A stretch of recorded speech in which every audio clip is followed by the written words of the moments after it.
D'abord la danse, pour commencer, si tu veux, la danse, c'est le théâtre, surtout. Donc on vit dans une très très vieille maison, entouré de décors en permanence, on nous déguise dans tous les sens, et on nous met en lumière en permanence. Quand je suis partie de l'Opéra de Paris, c'était très difficile de trouver quelque chose où je pouvais m'exprimer d'une certaine manière, de la même manière. Très vite, j'en suis arrivée au verre, parce que le verre, c'est une réflexion de la lumière. Ça projette la lumière, ça renvoie de la lumière. Et puis, dans cette espèce de grand décor qu'est l'Opéra de Paris, je suis partie sur des choses qui étaient assez proches d'un univers que je me suis complètement créé, d'un monde que je me suis créé, d'un grand décor finalement. Et l'organique est quelque chose de vivant.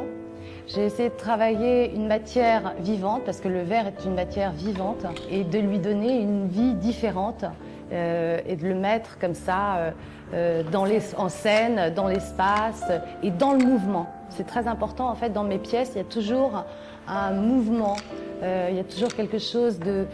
Ce que j'aime justement dans ce rapport à la lumière, c'est que la lumière est quelque chose qui bouge, tout comme la vie. C'est en permanence en mouvement. Ça prend la lumière, comme je disais, ça la prend, ça la projette. Et finalement, quand on danse, c'est très éphémère. C'est quelque chose qui est... on sort d'un spectacle et ça y est, c'est terminé. Même si c'est encore en nous, dans notre corps, dans notre mémoire intérieure, on est déjà ailleurs. C'est vraiment... c'est du vent, quelque part. C'est une énergie, c'est chargé d'âme. Et comment charger d'âme un objet? Avec le verre, et la manière dont j'ai élaboré toute cette technique, qui est une technique très très particulière, que j'ai complètement inventée, mais absolument, sauf dans la construction, parce que finalement la construction c'est toujours la même, hein. Il faut un centre, et puis à ce moment-là on peut dire des tas de choses.